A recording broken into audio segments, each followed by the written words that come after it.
आज हम कर रहे हैं कक्षा 12वीं के लिए साझेदारी लेखे से यूनिट 2 से शिवलाल अग्रवाल की बुक का क्रियात्मक गणित नंबर 3। मैं गणित पढ़ रहा हूं जो आपकी स्क्रीन पर ये रहा। अनुभव एवं काजल एक फर्म में 2:1 के अनुपात में लाभ व हानि विभाजन करने के साझेदार हैं। उनकी पूंजी क्रमशः 90,000 रुपए व 60,000 रुपए है। वर्ष के दौरान लाभ 45,000 रुपए है। साझेदारी विलेख के अनुसार दोनों साझेदार वेतन के लिए अनुमत हैं, जिसमें अनुभा 700 रुपए प्रति माह तथा काजल को 500 रुपए प्रति माह प्राप्त होते हैं। वर्ष की समाप्ति पर आहरण अनुभा 8,500 रुपए तथा काजल 6,500 रुपए थे। पूंजी व आहरण पर 5% प्रतिवर्ष की दर से ब्याज प्रभावित होता है। साझेदारों का पूंजी खाता तैयार करें और मानकर चलें कि पूंजी अस्थिर है। गणित को पढ़ने के बाद कुछ महत्वपूर्ण तथ्य मेरे सामने आए हैं। सबसे पहला, साझेदारों के नाम हैं अनुभा और काजल। उनका अनुपात है 2:1। उनकी पूंजी है अनुभा की 90,000 रुपए और काजल की 60,000 रुपए। वर्ष का लाभ हुआ 45,000 रुपए। स्पष्ट उल्लेख नहीं है कि यह लाभ समायोजनों के पूर्व का है कि पश्चात का है, तो हम इस लाभ को समायोजनों के पूर्व का मानेंगे, यानी सभी समायोजनों का लेखा हम करेंगे। उसके बाद दिया गया है वेतन कि प्रत्येक साझेदार को वेतन मिलता है। अनुभा को 700 रुपए प्रति माह और काजल को 500 रुपए प्रति माह। इसके बाद दिया गया वर्ष के आहरण, तो अनुभा द्वारा आहरण किया गया है 8,500 रुपए और काजल द्वारा आहरण किया गया है 6,500 रुपए। इसके बाद पूंजी पर व आहरण पर ब्याज, तो पूंजी व आहरण पर ब्याज दिया जाता है 5% वार्षिक की दर से या प्रतिवर्ष की दर से। इसके बाद कहा गया है कि पूंजी खाता तैयार कीजिए। पूंजी खाता तैयार करने से पहले हमारे को लाभ हानि नियोजन खाता तैयार करना पड़ेगा। तो लाभ हानि नियोजन खाता सबसे पहले हम तैयार करेंगे। ऊपर लिखेंगे लाभ हानि नियोजन खाता। इसके बाद प्रारूप बनाएंगे विवरण राशि विवरण राशि। सबसे पहले मैं लाभ हानि नियोजन खाते के क्रेडिट साइड लिखूंगा शेष आगे लाया गया शुद्ध लाभ, जो मुझे दिया गया है 45,000 रुपए का। इसके बाद मैं लाभ हानि नियोजन खाते के डेबिट पक्ष में आऊंगा। सबसे पहले लाभ हानि नियोजन खाते के डेबिट पक्ष में सबसे ऊपर लिखूंगा मैं पूंजी पर ब्याज। तो पूंजी पर ब्याज मेरा निकलेगा, अनुभा की पूंजी है मेरे पास में 90,000 रुपए और काजल की पूंजी है 60,000 रुपए। 90,000 रुपए का 5% की दर से साल भर का ब्याज आएगा 4,500 रुपए। इसके बाद काजल की पूंजी दी गई है हमारे को 60,000 रुपए। 60,000 रुपए का 5% की दर से साल भर का ब्याज आएगा 3,000 रुपए। इसके बाद लिखूंगा मैं वेतन खाते से, और वेतन दोनों ही साझेदारों को मिलता है, यानी अनुभा को भी प्राप्त होता है और काजल को भी प्राप्त होता है। तो मैं वेतन दूंगा अनुभा को 700 रुपए प्रति माह के हिसाब से 12 महीने का 8,400 रुपए और काजल को प्राप्त होगा 500 रुपए प्रति माह के हिसाब से 12 महीने का 6,000 रुपए। अब मैं लाभ हानि नियोजन खाते के क्रेडिट पक्ष में आहरण पर ब्याज की गणना करूंगा, क्योंकि मुझे दिए गए हैं आहरण और आहरण पर ब्याज की दर दी गई है 5%। तो आहरण दिया गया हमारे को अनुभा का 8,500 रुपए। 8,500 रुपए का 5% की दर से आहरण पर ब्याज निकलेगा साल भर का 425 रुपए और काजल का आहरण दिया गया हमारे को 6,500 रुपए। 6,500 रुपए का 5% की दर से साल भर का आहरण पर ब्याज निकलेगा 325 रुपए। अब मैं लाभ हानि नियोजन खाते के दोनों पक्षों का टोटल लगाऊंगा, देखूंगा कि किस तरफ के पक्ष का टोटल ज्यादा है। यदि लाभ हानि खाते के क्रेडिट पक्ष का टोटल ज्यादा होता है और डेबिट पक्ष का टोटल कम होता है, तो हमें शुद्ध लाभ होता है। इसके विपरीत हमें शुद्ध हानि होती है। अब मैं क्रेडिट पक्ष का टोटल लगाऊंगा। क्रेडिट पक्ष का टोटल दिया गया है मुझे 45,000 प्लस 425 प्लस 325। इस तरीके से टोटल आया 45,750। अब मैं लाभ हानि नियोजन खाते के डेबिट पक्ष का टोटल लगाऊंगा।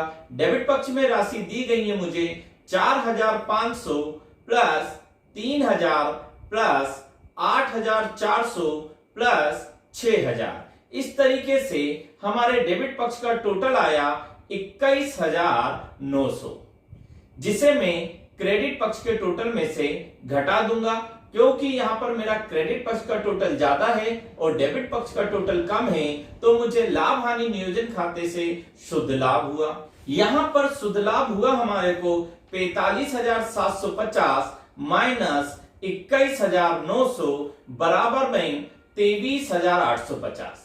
ये शुद्ध लाभ में साझेदारों के मध्य दिए गए लाभ हानि अनुपात में बांट दूंगा और मुझे लाभ हानि अनुपात दिया गया था 2:1। तो अनुभव का लाभ में भाग होगा 23,850 गुणा में 2 बटे में 3 बराबर में 15,900 रुपए, और काजल का लाभ में भाग होगा 23,850 गुणा में 1 बटे में 3 यानी कि 7,950। अब मैं दोनों तरफ का टोटल लगा दूंगा। यह हो गया हमारा लाभ हानि नियोजन खाता। अब हम बनाएंगे साझेदारों का पूंजी खाता, जिसको यह मानकर बनाना है कि पूंजी अस्थिर है। अस्थिर मतलब परिवर्तनशील है या अस्थायी है। सबसे पहले मैं साझेदारों के पूंजी खाते के क्रेडिट पक्ष में लिखूंगा शेष आगे लाया गया। इसमें लिखा जाएगा अनुभव और काजल की पूंजी। पुरानी पूंजी हमें दी गई है अनुभव की 90,000 रुपए और काजल की 60,000 रुपए। उसके बाद लिखूंगा मैं पूंजी पर ब्याज खाते को, और पूंजी पर ब्याज हमारा आया है 4,500 रुपए अनुभव का और काजल का 3,000 रुपए। इसके बाद में लिखूंगा साझेदारों के पूंजी खाते के क्रेडिट पक्ष में ही वेतन खाते को, और वेतन दिया गया है मुझे अनुभव 8,400 और काजल का 6,000 रुपए, जो हमने लाभ हानि नियोजन खाते में ज्ञात किया था। इसके बाद मुझे लाभ हानि नियोजन खाते को बनाने से लाभ हुआ है, वो लाभ मैं लिखूंगा साझेदारों के पूंजी खाते में। जो लाभ हुआ हमारे को 15,900 रुपए और 7,950 रुपए। इसके बाद हम साझेदारों के पूंजी खाते के डेबिट पक्ष में आएंगे। डेबिट पक्ष में सबसे पहले लिखा जाता है आहरण। तो मैं लिखूंगा आहरण खाते से जो साझेदारों ने आहरण किया है, अनुभव ने आहरण किया है 8,500 का और काजल ने आहरण किया है 6,500 का। इसके बाद मैं लिखूंगा आहरण पर ब्याज, यानी आहरण पर ब्याज खाते से, और अनुभव का आहरण पर ब्याज है 425 रुपए और काजल का आहरण पर ब्याज है 325 रुपए। अब हम साझेदारों के पूंजी खातों का योग लगाएंगे।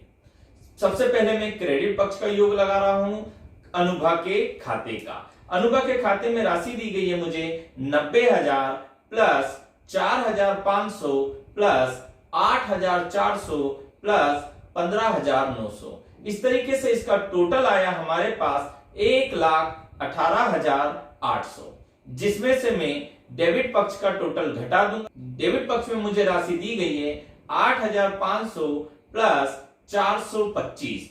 इस तरीके से डेबिट पक्ष का टोटल आया 8,925, जिसे मैं घटा दूंगा 1,18,800 में से, तो घटकर आ जाएगा 1,09,875।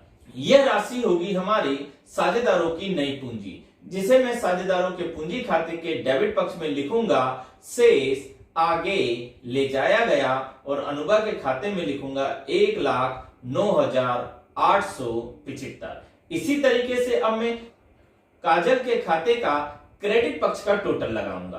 क्रेडिट पक्ष में दिया गया है मुझे पूंजी 60,000 रुपए प्लस पूंजी पर ब्याज 3,000 रुपए प्लस वेतन 6,000 रुपए और लाभ हानि नियोजन खाते का लाभ 7,950 रुपए। इस तरीके से इसका टोटल हुआ 76,950।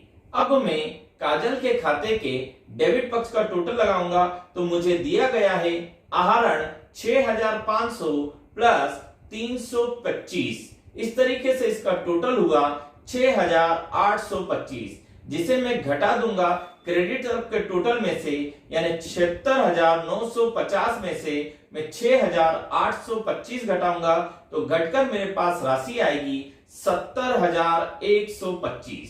ये होगी काजल की नई पूंजी, जिसे मैं लिखूंगा काजल के खाते के डेबिट पक्ष में। अब हम दोनों पक्षों का टोटल लगा देंगे, यानी कि दोनों पक्षों का टोटल आ रहा है 1,18,800 का अनुभा के खाते का, और काजल के खाते का टोटल आ रहा है 76,950। उम्मीद करता हूं आपको मेरा समझाया हुआ गणित समझ में आया होगा। यदि ये वीडियो आपको अच्छा लगा है तो कृपया कर इस वीडियो को लाइक करें, शेयर करें और सब्सक्राइब करें। धन्यवाद।